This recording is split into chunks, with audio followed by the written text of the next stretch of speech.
So longest journey మీది.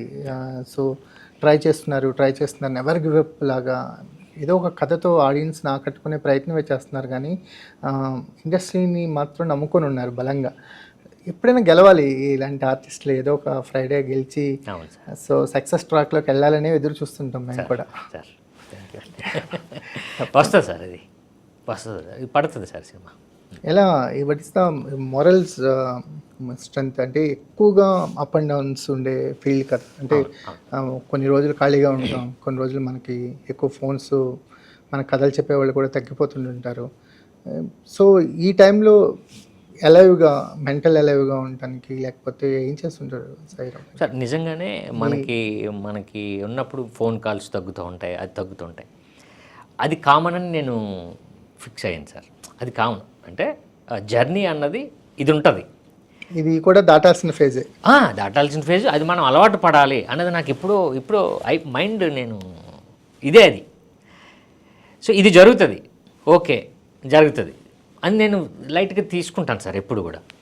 ఇక ఇంకోటి ఏంటంటే సార్, ఓకే వచ్చిన సినిమాని నేను చేస్తూ ఉంటాను, అలానే నేను ఖాళీగా ఉండడానికి, అంటే ఇప్పుడు షూటింగ్ లేదు, గ్యాప్లు ఉంది, నేనేదో వేరే పనిలో నేను ఎంగేజ్ అయిపోతాను సార్. అంటే బిజినెస్, ఏ బిజినెస్లో తెలియదు సార్ మాకు, అసలు తెలియదు సార్.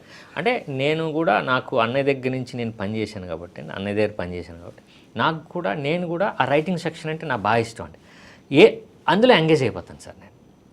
మనలో ఏదో ఒక ఎబిలిటీ ఉంటుంది కదా సార్, ఏదో ఉంటుంది ఒక స్ట్రెంత్, ప్రతి ఆ స్ట్రెంత్ని నేను చేస్తూ వెళ్తారు, దాన్ని బూస్ట్ చేసుకుంటూ వెళ్ళిపోతూ ఉంటాను. మన దగ్గర ఇది ఉంది కదా అని మనమే ఒక ఎనర్జీ తెచ్చుకుని వెళ్ళిపోతూ ఉంటాను సార్. అంటే నేనంటే క్లైమాక్స్ డైలాగ్ ఉంటుంది, సినిమా హిట్ అయింది అంటే హిట్ అయినా ఒకటి చేయాలి, ఫ్లాప్ అయినా ఒకటి చేయాలి, మనకు తెలిసిన సినిమానేరా.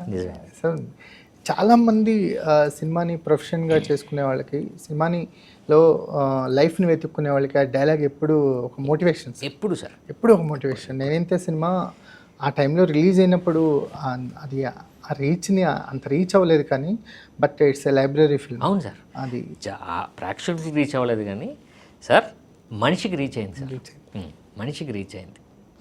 ఆ క్లైమాక్స్ డైలాగ్ మాత్రం అది మన ఇండస్ట్రీలో అసిస్టెంట్ డైరెక్టర్ నుంచి లేకపోతే ప్రొడ్యూసర్స్ వరకు అవునా అండి, ఆ డైలాగ్ ఉంటుంది, ఆ డైలాగ్ ఉంటుంది.